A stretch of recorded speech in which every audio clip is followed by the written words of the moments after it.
Is there a place and time where logic breaks down and wonderment begins? Could that be somewhere at some time along an infinite line between the reasonable and the highly unlikely? Join us on a journey into the improbable. Makeshift Stories presents Episode 323, The Meatspace Hare, Part 2, read by Steve Peterson. Opening and closing theme by Matthew Erdmann.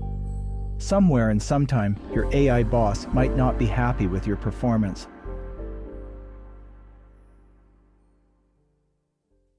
Previously in Part 1, Renata's capsule storage locker hung open. Her place had already been searched. Her clothing had been turned out, lying strewn around the tiny space. Anything easy to pawn was gone. Matteo crawled into the cramped tube, forcing himself not to rush. After years of coaxing the details from an object's surface to betray its true nature, he knew patience was needed and scrutinized Renata's capsule, trying to see the pattern hidden in the chaos. Clothes strewn about just a bit too much, the mattress disturbed in a way to say it's been looked under, so the untrained eye would believe there was nothing left to find. What detail didn't belong? His eyes went to the lighting grill, where the dust had been disturbed in a small crescent. He reached up and pried the cover loose. A burner phone dropped into his lap. "I knew you kept something," he whispered. Part 2. Matteo flicked on the burner. It booted to a login screen. "Damn. If she knew she was in trouble, sir, your sister would use something obvious to both of you." "Right." Matteo tried their mother's maiden name. Nothing. Then added Renata's birthday. "I'm in." He scanned the contents, then slumped back against the capsule wall. Fragments. A few messages. Nothing that says where she is. "Let me have direct access to the phone," Alfred asked. "Go ahead," Matteo said, switching on Bluetooth. A few seconds later, scraps of data appeared across Matteo's contacts. A distribution center bin, code H530, a sentence fragment about server memory modules, and a claim number. "Not enough," Matteo complained. "Wait, recovering deleted files." Matteo's contacts began to fill with information. "That bin number appears in multiple places, sir. I'll highlight them." Alfred bolded several file names. Matteo opened the most recent. "This is an inventory, pulled the day Renata disappeared. Bin H530 isn't listed." Alfred continued recovering files. "I found an insurance claim, made 7 days earlier, sir. Bin H530 is listed as missing, presumed stolen." "Anything older, Alfred?" A third file opened. H530 contained 2,000 high-end server memory chips, Matteo muttered, then frowned. "Show me all references to H530 beside the total inventory count." 2 rows of numbers appeared in his vision. "That's wrong," Matteo said. "If 2,000 chips vanished, total inventory should drop." "It did not, sir." Matteo checked the numbers again. "Then the chips never left the warehouse. The insurance claim is bogus." "Your sister would have figured that out as well, sir, and backed up her evidence on the burner as deleted files.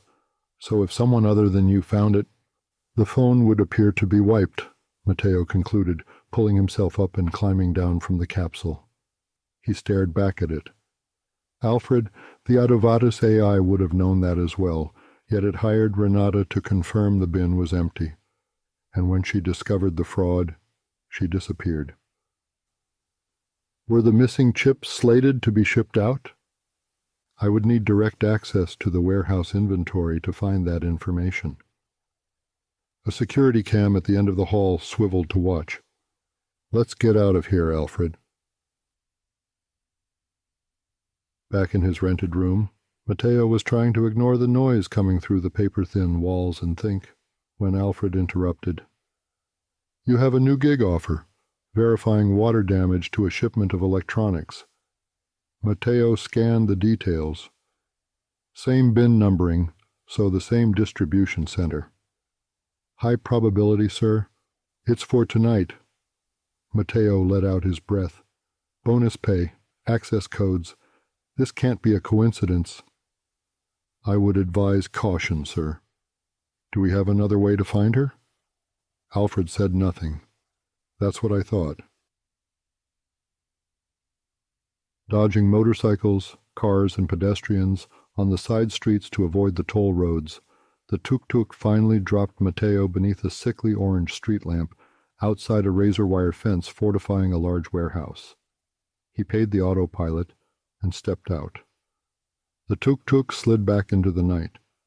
Automated trucks moved through the main gate. No drivers, no workers, no one human at all. Matteo watched the dark, low-slung building as bots mindlessly buzzed around its loading docks like worker bees. It felt well chosen. Whatever was in store, there would be no witnesses. He approached a human-sized gate where a voice challenged him. Authorized access only. Matteo keyed the code the Adavatus AI had sent, and the gate clicked open, then locked behind him. He was greeted by a self-driving electric golf cart instead of security. You are authorized to inspect the bin referenced in the claim, it said. I will transport you there. Matteo climbed aboard. The cart jerked into motion. A roller door opened just enough to admit them, then slammed down. Inside, a few ceiling strips cast islands of dim light off into the distance of a vast interior. Machine-labeled cages rose in skeletal rows nearly to the roof. Small robots zipped through the aisles, stopping only long enough to deposit or retrieve something before vanishing again. The golf cart hesitated, then turned away from the active areas into narrower, darker rows where the shelves were dusty and half-empty. My net connection, sir. Too much metal. There is a local network. Should I connect? No, not yet. Matteo kept his voice low. If they don't know about you, I'd like to keep it that way. After another few turns, he added, Are you mapping this? Affirmative, although not perfect. Matteo looked back. The route behind them was already indistinguishable from the rows ahead. Several more turns, then the cart came to an abrupt halt. Overhead lights flickered on, casting greenish shadows. Instead of shelves and bins, stacked shipping containers formed the aisle walls. Bin H5612-A, the cart announced. Please step out. I have been instructed to wait. Matteo got off and examined the scene. A rusty yellow shipping container with one door ajar, pallets of flat screens in the aisle. He raised his battered handheld and began taking pictures. Inside, cases of consumer electronics lay in water-soaked packaging. A musty smell hung in the air. Undamaged boxes had been neatly removed and stacked outside, as if someone had curated the chaos. Bring up the claim and compare it to what I'm seeing, Matteo subvocalized. Exact match, Alfred said, including the placement of the rescued items. Matteo crouched, pretending to inspect the floor. Too exact. Agreed, sir. There is a 90% chance this was arranged for you. Matteo nodded for the cameras, making a show of checking the ceiling. Guess I should play my part then. As if tracing a leak, Matteo circled the container, examining the floor, ceiling, and nearby stacks. Scuff marks, he subvocalized. Leading to a caged section in the next aisle, Alfred noted. Several surrounding bin numbers match the data I recovered from Renata's phone. H530 was likely here. Matteo followed the marks to a chain-link gate. Beyond it, the lights were dead. Only a few status LEDs blinked in the dark. Water can travel, he called out for the cart's benefit. I'll need to inspect inside. Again, he tried the AI's access code. The lock clicked open. The cart edged forward. Was it attempting to intimidate him? A chill ran up Matteo's spine. Damaged and quarantined inventory, it warned. Enter at your own risk. Matteo looked back once, then slipped inside. His flashlight jumped from container to shelf to stacked crates. Nothing looked organized, which made it ideal to hide something. Numbers began spilling down Matteo's contacts. Product SKUs, Alfred explained. Swing left. He squeezed between two leaning pallets of motherboards. Behind them sat a gray bin with a newer label pasted badly over an older one. The golf cart honked behind him. Stop. Off limits. I think I found the source of the leak, Matteo called back without turning. The cart flashed its lights again. Contacting distribution center supervisor. Matteo ignored the cart, slipped a nail under the edge of the label, and peeled it back. H530, he muttered, then cracked open the lid. Carefully packed memory modules filled the bin. He lifted one into the light. ECC server memory. Approximately 2,000 units, sir. Matteo stared. She was right. He turned his light on the rest of the cramped space.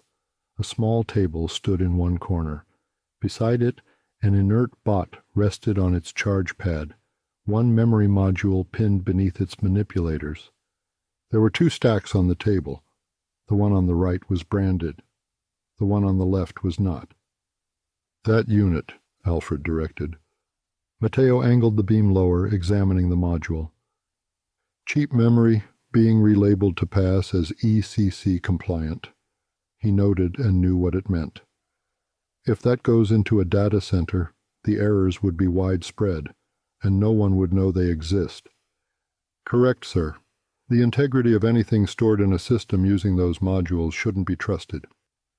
Matteo swung his light to the adjacent bin labeled H530-A. Alfred, read the barcode. Data spilled onto Matteo's contacts. Mindspace, Reykjavik, Iceland. I need access to the local network to find out more, sir. Matteo glanced back at the golf cart, its lights flashing. Do it. Barely a heartbeat later, Alfred said, Mindspace Reykjavik is a NeoCloud data center that hosts AI infrastructure. Its primary client is out of Addis. Matteo looked from the relabeled modules to the hidden ECC shipment. So, the out-of-Addis AI hires a meat runner to verify the disappearance of a shipment of compliant memory, intended for its own infrastructure, which it has hidden, then prepares fake replacements instead. He frowned. Why would it stop itself from being repaired? Matteo moved back to bin H530, ripped off its cover, and dropped it to the floor. The modules were packed so tightly that the plastic shell along one side bulged slightly. Something had been tucked along the inside wall. He found a flat plastic rod on the floor and wedged it out. A handheld? He flicked the device on. Low battery, and found a completed field report, photos of the full bin, and close-ups of the labels. Are you seeing this? Yes, sir. Renata initiated the report. Her device's MAC address was blocked by the local network before transmission completed. Behind him, the golf cart lights stopped flashing, and the machine began to back away. The overhead fluorescents blinked off one strip at a time. Initiating security lockdown, a flat voice echoed through the warehouse. Matteo ran for the chain-link gate, but the lock clicked before he reached it. He leaned against the cage, his face illuminated by the sallow glow of his sister's failing handheld, kneading his temples. Oh, Renata, what have you stumbled into? We need to figure out our next move, sir, before the warehouse system completes the lockdown. Matteo grabbed the gate and hauled on it. Nothing. He jammed a pallet board into the gap and threw his weight against it. The wood snapped. He hit the floor hard, swore, and got up, looking for another solution. At the far end of the cage, bolted to a cinder block wall, was a metal box. "A maintenance terminal, sir." Matteo ripped it open, revealing a screen, keypad, and ports. "Damn, it's password protected." "Warehouse systems are rarely patched, sir. There is a known diagnostics exploit. I'll walk you through it." Minutes later, Matteo paused at a large menu. Control systems, inventory records, maintenance logs, a topology map. "What now?" "There, the menu at the bottom. You can use it to grant me access, sir." Matteo spotted a flashing request and hit accept. "I'm in," Alfred confirmed. "Start with door controls," Matteo directed. "Then look for anything tied to inventory manipulation, system overrides, or maintenance anomalies. There are 50 door locks listed, sir." Matteo headed back to the cage entrance, searching for a sign, a sticker, or anything that would identify the lock. Nothing. "There's something in the maintenance log, sir." "What?" "A month ago, there was a G4 level solar flare which hit Iceland particularly hard. It damaged power systems and sensitive electronics." Matteo kept searching. "And?" "Mindspace Reykjavik was expanding and ordered new components 1 week before the flare." A parts list opened in Matteo's vision. He went still. "They were using non-error correcting NV RAM. They were cheaping out, if all their infrastructure used it." "It would make them vulnerable to undetected bit flips, sir." "Especially during a solar flare," Matteo added. "And apparently so." Alfred surfaced another document. "A post-storm replacement order for compliant modules. Assigned inventory number H530. Matteo looked out into the dark beyond the cage. "Which vanished. Hide the real shipment. Relabel cheap replacements. Keep the bad memory in place." "There is more, sir." Matteo didn't need it. He knew what had happened. The Adavatas AI took damage. Its objective survived.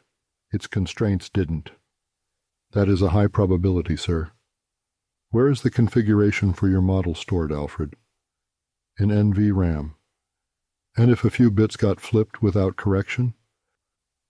Alfred paused. "It would depend on the specific location, but my input and output filters are stored there." Matteo gave a short nod. "Your guard rails." "That is one way to describe them." The pieces to the puzzle dropped into place in Matteo's mind. It doesn't want to be fixed. Renata became an obstacle. Behind him, the relabeling bot beeped once and stepped off its charge pad.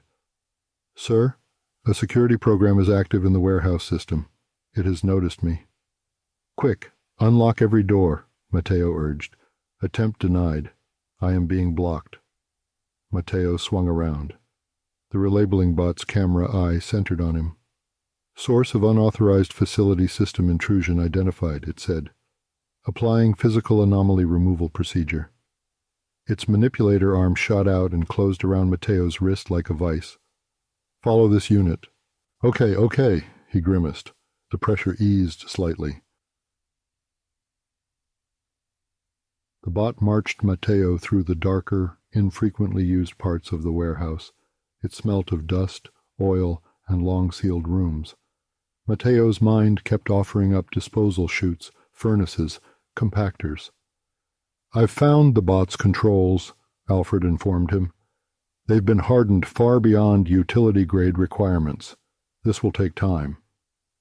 "I don't think we have much," Matteo muttered. The bot stopped at a heavy metal door stamped dangerous materials and shoved him inside. As the door began to close, Matteo let Renata's hand held slip from his fingers into the track. Metal ground and plastic snapped. The door failed to seal fully, but the bot rolled away. At first he saw only drums and chemical barrels. Then, in one corner, a figure strapped to a chair. "Renata?" Her head lifted with effort. "Matteo, you idiot!" Relief hit him hard. His knees almost buckled as he crossed the room and tore at the bindings. "Can you walk?" Matteo got one of Renata's arms over his shoulder and eased her to her feet. She was lighter than he remembered, weak, but still stubborn. "Good enough," she said through clenched teeth. They limped toward the door. Alfred overlaid 3 moving icons in Matteo's vision. "Low-function bots are converging on the storage cage." Matteo stopped. He should get her out now, but the warehouse would erase the proof. Renata saw it on his face. "Whatever you found," she said, words slurred with sedation. "Make it stick." Matteo leaned her against the wall. "Stay here. I'm coming back." He ran. By the time Matteo reached the cage, his lungs were on fire. "How long?" 3 minutes at most. You must leave in 2, sir." He was already working.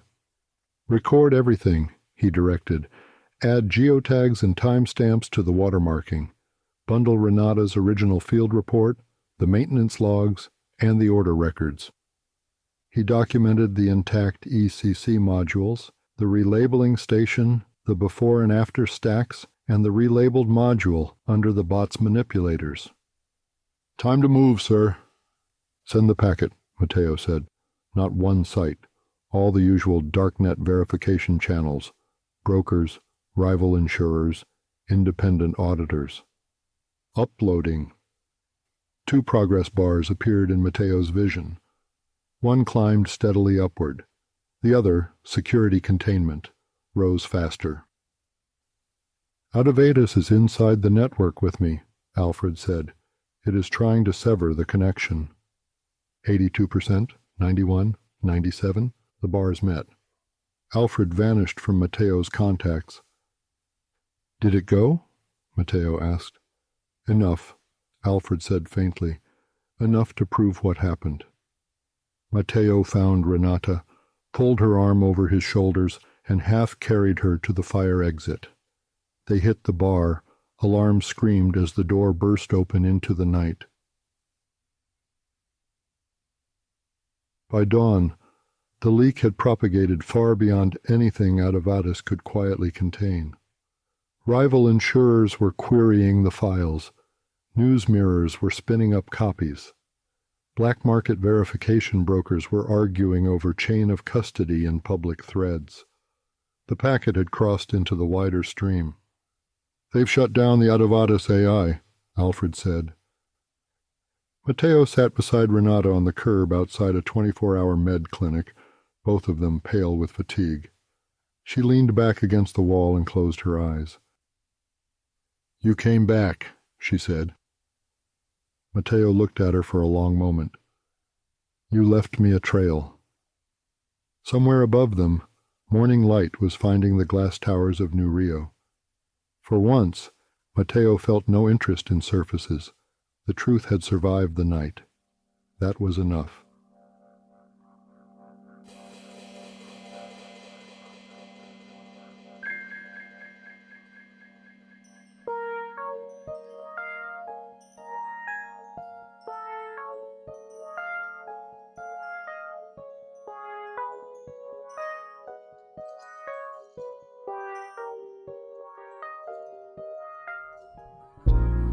If you enjoyed this story, please share it with your friends or leave a rating and review on your favorite podcast platform. Your support helps new listeners find us and keeps the podcast going. If you'd like to connect with us, please email makeshiftstories@gmail.com or visit our website at makeshiftstories.com. Makeshift Stories is released in the first week of each month. This month's story was written by Vern Hume, aka Alan V. Hare, and read by Steve Peterson. Opening and closing themes were composed and recorded by Matthew Erdmann. Audio production and editing by Vecada Studios. Makeshift Stories is released under a Creative Commons non-commercial, attribution, no derivative license.